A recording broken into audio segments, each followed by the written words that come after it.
Can I tell you something? I once spent hours crafting what I thought was the perfect playlist for a special workshop.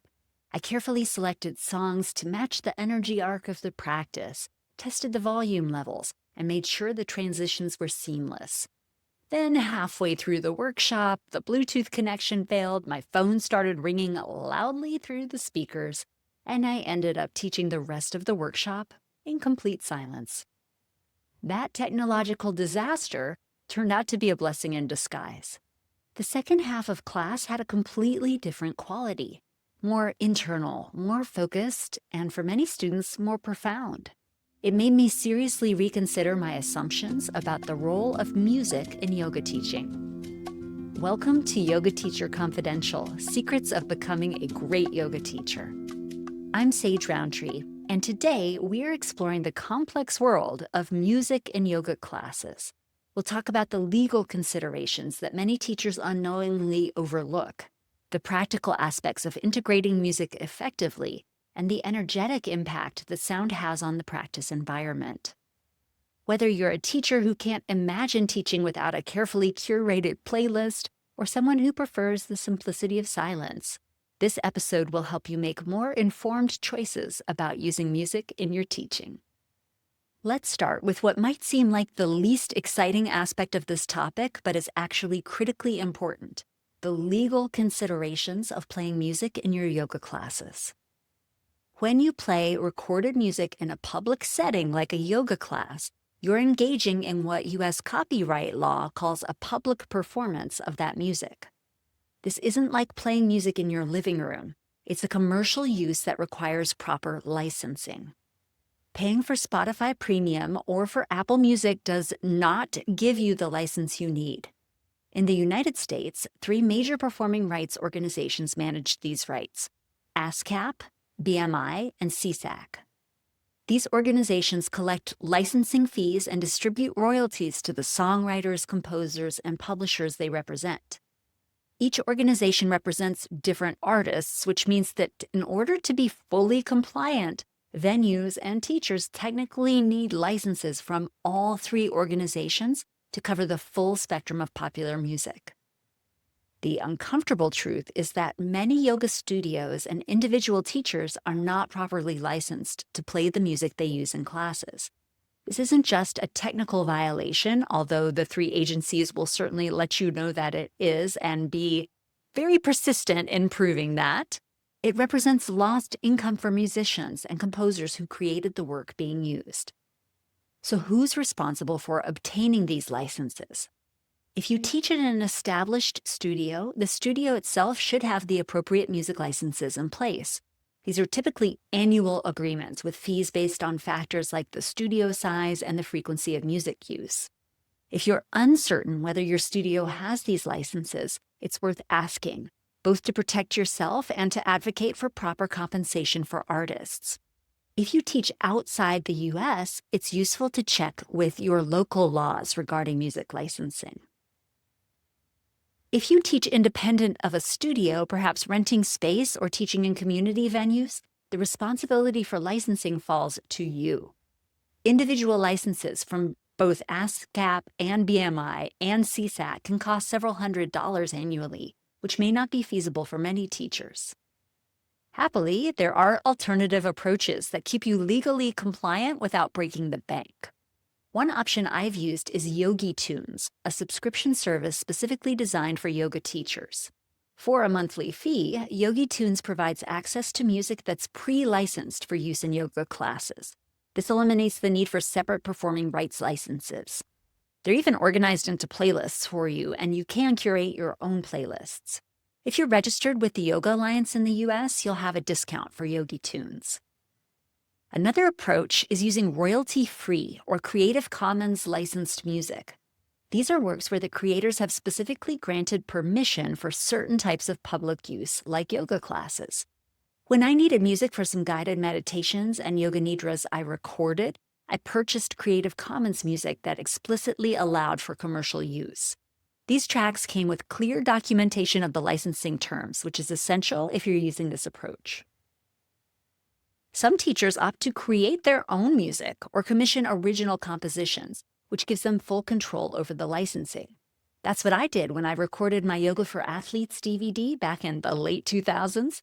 While this requires an upfront investment, it does eliminate ongoing licensing concerns, and it can create a signature sound for your teaching. Side note, I commissioned the theme song for this show from a wonderful musician in Argentina, and she sold me the rights to use it as my podcast theme music. Finally, there's the option of live music. Collaborating with local musicians to provide live musical accompaniment for your classes creates a really unique experience for your students and sidesteps the recorded music licensing issues. Of course, you'll need to compensate the musicians appropriately, but this arrangement can be really mutually beneficial, especially for special workshops or live events. The bottom line is this: using music without proper licensing isn't just a legal risk, it's also an ethical question about fairly compensating creative work. As yoga teachers who abide by the principle of asteya, non-stealing, and who value integrity, it's worth giving this aspect of our teaching practice serious consideration. Beyond the legal considerations, there are numerous practical aspects to consider when incorporating music into your yoga classes. Let's explore these nuts and bolts considerations that can make the difference between music enhancing your class or becoming a distraction. First, sound quality and volume deserve really careful attention. Even the most beautiful playlist will detract from the experience if it's played through tinny speakers or at an inconsistent volume.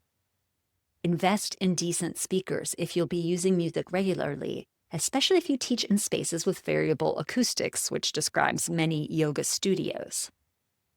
Volume is particularly tricky to get right. What sounds perfect to you at the front of the room might be inaudible to students in the back or too loud for those near the speakers. I recommend doing a sound check before class, walking around the room to experience the volume from different positions in it. As a general guideline, music should be loud enough to be clearly heard during movement, so it's not a distraction of straining to hear it, but quiet enough that you don't need to raise your voice to be heard over it. Technology is another critical factor. My opening story illustrated this all too well. Technology failures always seem to happen at the worst possible moments. If music feels essential to your class, have backup plans in place. This might mean having music downloaded rather than streaming, carrying a backup device as a speaker, or being prepared to teach without music if necessary. The practicalities of playlist management also matter. How will you transition between songs? Is there crossfade or not? Will you need to adjust volume between more energetic and quieter portions of class? Are there specific points where you need particular songs to begin? Some teachers use specialized apps that allow for smooth crossfades and really precise timing, and others prefer the simplicity of a basic playlist and manual adjustments. Consider, too, the practical impact of music on your students' experience.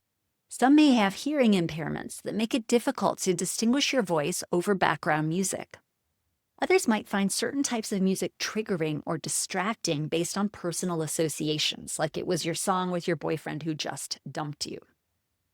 Instrumental music generally creates fewer potential issues than vocal tracks, which can pull attention away from internal experience. The physical space where you teach influences your music decisions as well. In a small room, sound reverberates differently than in a large one. In spaces with poor acoustics, music can help create a sonic buffer between your class and external noise. If you've ever taught at a gym, you know this is true. In shared spaces where sound might disturb others, you'll need to be particularly mindful of volume and bass levels. Then there's the practical question of music's role in different parts of your class. Many teachers find that music serves different functions throughout a class, perhaps more rhythmic during warming sequences, more ambient during held poses, and then minimal or absent during final relaxation. Thinking through these transitions avoids jarring shifts that might disrupt the class flow. Now let's explore perhaps the most interesting dimension of music in yoga classes, the energetic impact it has on the practice environment and your students' experience. Sound has profound effects on our nervous system, our emotional state, and our ability to focus. This makes music a powerful tool for guiding the energetic arc of a yoga class, but also something to use with awareness and intention rather than as default background noise. Different styles of music create distinctly different practice environments. Rhythmic, beat-driven music tends to synchronize movement and breath, which can be helpful for building heat and establishing flow in vinyasa classes. Ambient, spacious music can create a sense of expansiveness that supports deeper work in yin or restorative practices. And having music playing is a cue to you to stop talking, go silent, and let your students have their own inner experience. Traditional Indian instruments like sitar, tabla, or harmonium connect the practice to its cultural roots, while silence itself has a quality that encourages internal focus, pratyahara, sensory withdrawal. Music creates what psychologists call state-dependent learning, where what we learn becomes associated with the conditions present during learning. If students always practice with music, they may struggle to access the same quality of presence without that auditory support. This is why you might try varying your approach, sometimes using music and sometimes embracing silence to help students develop versatility in their practice. The energetic implications of lyrics deserve some special consideration. When songs include words, these words become de facto part of your teaching, whether or not they align with your intended message. I've witnessed unintentionally comical moments when random lyrics about heartbreak or party life suddenly punctuate an otherwise serene practice. If you use music with lyrics, take time to really listen to the words and consider whether they complement your teaching intention. And as you collate your playlist, make sure that you aren't choosing explicit versions of the songs unless your students are expecting them. Cultural appropriation concerns also come up when you use music from spiritual or indigenous traditions. Chants, mantras, and ceremonial music from various cultures can carry deep significance for the communities they come from. And using these without understanding or respect for their context can be problematic. If you are drawn to incorporate such elements, please take the time to learn about their origins, their meanings, and the appropriate context for their use. And if you teach veterans who have been deployed in the Middle East, be aware that certain scales in Eastern music may act as triggers. The relationship between music and breathwork is particularly interesting. Some teachers find that music with a consistent rhythm can support breath regulation, while others feel it interferes with students finding their natural breath patterns. I've found that for beginners, rhythmic guidance can be helpful, but more experienced practitioners often benefit from the challenge of maintaining consistent breath without external pacing. Perhaps the most valuable approach is developing sensitivity to the moment-to-moment energy in the room. Sometimes a class needs the inspiration and the motivation that music can provide, and other times the same group might benefit from the undistracted awareness that silence offers. Learning to read the room and to adapt accordingly is way more valuable than rigidly adhering to your pre-planned music choices. Given all these considerations, legal, practical, and energetic, how do you determine the right approach to music for your teaching? Here are some guiding principles that can help you navigate these decisions thoughtfully. First, get clear on your primary teaching intention. If your focus is on precision and alignment, music might be a distraction from the detailed cues you're offering. If you're aiming to create an emotionally evocative experience, thoughtfully chosen music might be an essential part of that. Let your core teaching purpose guide your decision about whether and how to incorporate music. Next, consider the specific population you're teaching. Different demographics tend to have different expectations and preferences around music in yoga classes. Younger students often expect and enjoy music as part of the experience, and older practitioners might prefer a quieter environment.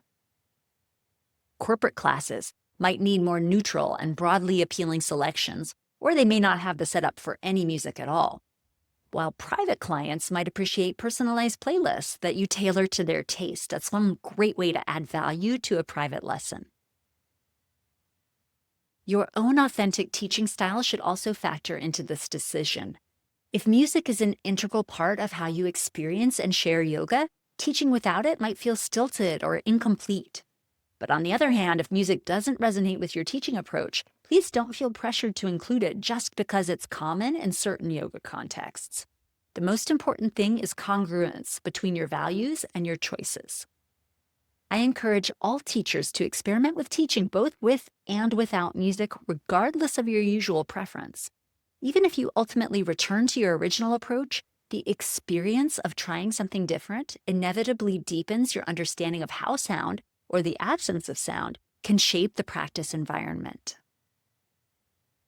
If you do decide to use music, take time to develop thoughtful curation skills. Creating effective yoga playlists is an art form that involves more than just collecting songs you enjoy. Consider factors like the energetic arc of your class, the BPM or beats per minute that supports different practice intensities, the cultural connotations of various musical styles, and the seamlessness of transitions between tracks. Back when I taught spinning, I had a plugin for my iTunes that would categorize songs according to their BPM.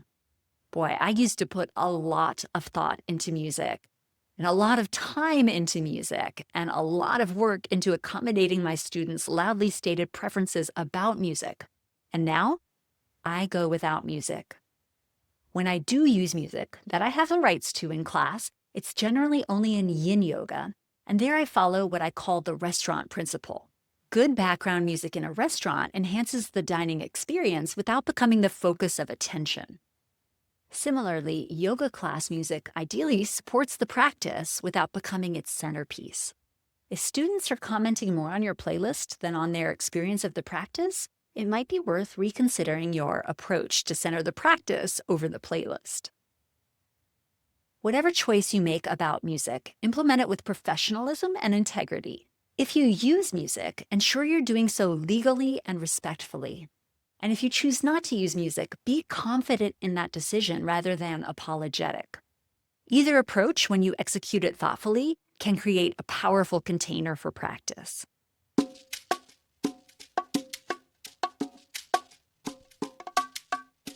Let me share a few specific music approaches that work well in different teaching contexts, based on my admittedly now long ago experience and on conversations with other yoga teachers. For vinyasa or flow classes, instrumental music with a moderate and consistent beat can support the rhythm of the practice without being distracting. Yogi Tunes has tracks that work well for this purpose. If you use this approach, gradually reduce the tempo as the class progresses toward more restorative poses and into final relaxation. For yin or restorative practices or gentle yoga, ambient soundscapes without distinct rhythmic elements, without drums, without sharp high tones, these allow students to settle into poses without an external pulse influencing their experience. Another option for those low-to-the-ground classes is nature sounds. Ocean waves or gentle rain can create a soothing backdrop. For classes focused on precise alignment or detailed instruction, or for workshops when you're workshopping something, consider using music only during portions where students are holding poses or working independently. This creates periods where your voice is the only sound, making it easier for students to absorb your verbal cues, followed by musical interludes that provide a mental break from concentrated listening.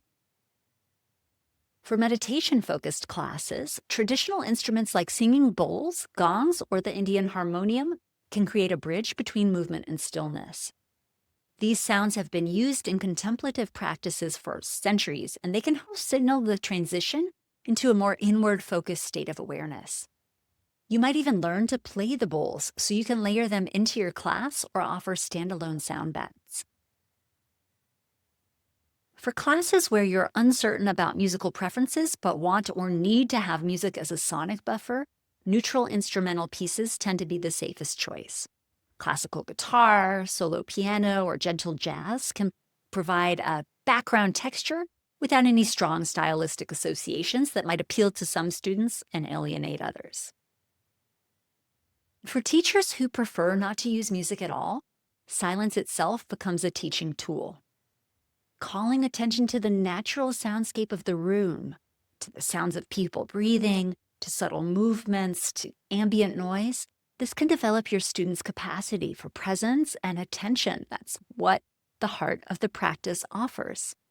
Some of us find that occasionally using a singing bowl or a chime provides just enough auditory punctuation without requiring a full musical backdrop. For those who decide that music is an important element of their teaching, let's talk about some practical steps for ensuring you're using it legally and effectively.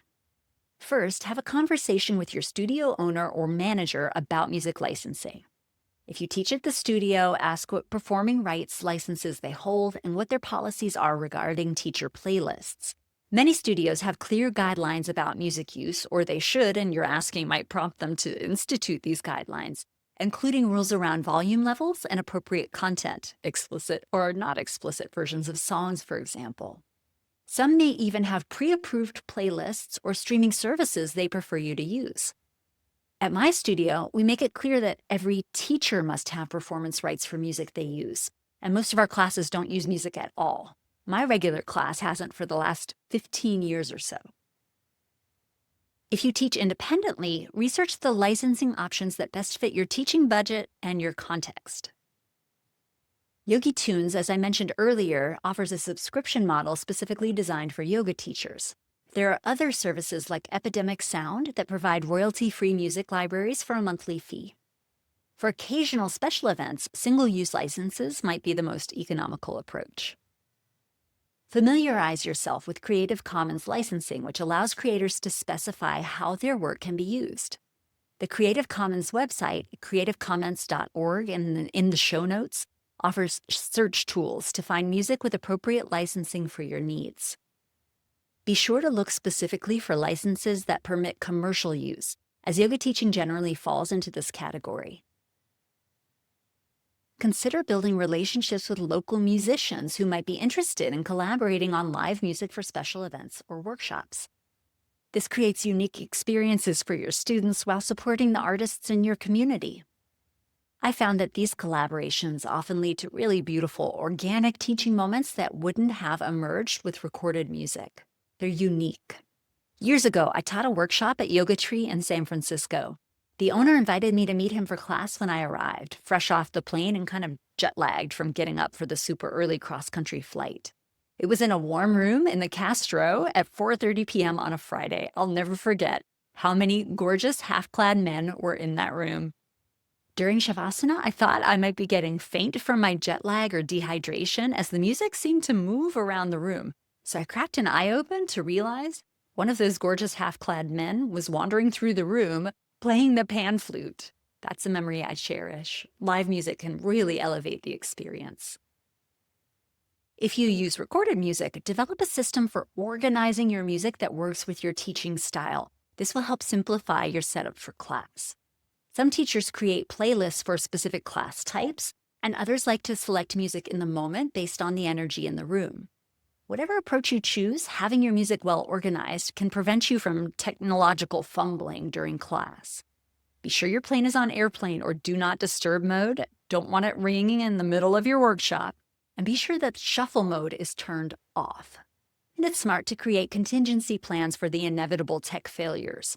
What will you do if your speaker doesn't connect, if your device runs out of battery, or if your carefully crafted playlist suddenly stops? Having a mental backup plan, whether that's an alternative device, a simplified playlist stored in multiple locations, or comfort with teaching in silence, ensures that music issues don't derail your entire class. I went through a personal evolution that might resonate with some of you. When I first began teaching, I relied really heavily on music. I spent hours crafting playlists, timing songs to align with specific sequences, and using music to create the mood I wanted for each class. I think music felt like a safety net. It was something to fill the space and create atmosphere when I wasn't yet confident in my teaching voice. But as I developed as a teacher, my relationship with music shifted. For one thing, I began teaching athletic teams and doing more teaching in the community, in situations where carrying music with me was pretty impractical. and I realized no one seemed to miss it. So I stopped using it at all. About 6 months after that, one of my regulars noticed there was no music tonight. Right, and there hadn't been for months. The world is loud. Silence can be really hard to come by. And as we know, silence is golden. So today, my approach varies depending on the context. For my regular weekly classes, like I said, I teach without music, and I use the air purifier as white noise during final relaxation. For workshops or special events, I might incorporate carefully selected and licensed music to support specific themes or practice qualities. And for my own practice, I move fluidly between silence and sound depending on what serves my intention in the moment. This evolution wasn't about deciding that one approach was superior to the other. It was about building a sense of discernment about when and how music serves a yoga practice. I share this not to suggest that my current no music preference is the right choice, but to illustrate that our relationship with music and teaching can mature over time as we gain confidence and clarity in our teaching voices. Let me leave you with this thought. The question of music in yoga classes is not simply about personal preference or what your students expect. It's about creating the conditions that best support your students' journey toward presence, awareness, connection, yoga. Whether these conditions include carefully curated soundtracks, or the subtle ambient noises of a quiet room, or something in between, what matters most is that your choice is intentional, legally respectful, and aligned with your core teaching purpose. The most powerful approach is one where you have the versatility to employ music when it serves your teaching intention, and to embrace silence when that better supports the practice. This flexibility allows you to respond to the unique needs of each class, each student group, and each teaching context you encounter. Here's an affirmation to help you remember. I make conscious choices about sound that serve my students' practice. I make conscious choices about sound that serve my students' practice. If you have experience or insights about using music in your teaching that you'd like to share, or if you have questions about the legal or the practical aspects we've discussed here, I would love to hear from you. Come on into the zone at comfortzoneyoga.com. It's our free community for teachers. The link is in the show notes. Thank you for listening to Yoga Teacher Confidential. I'm Sage Roundtree, and I'll see you next time.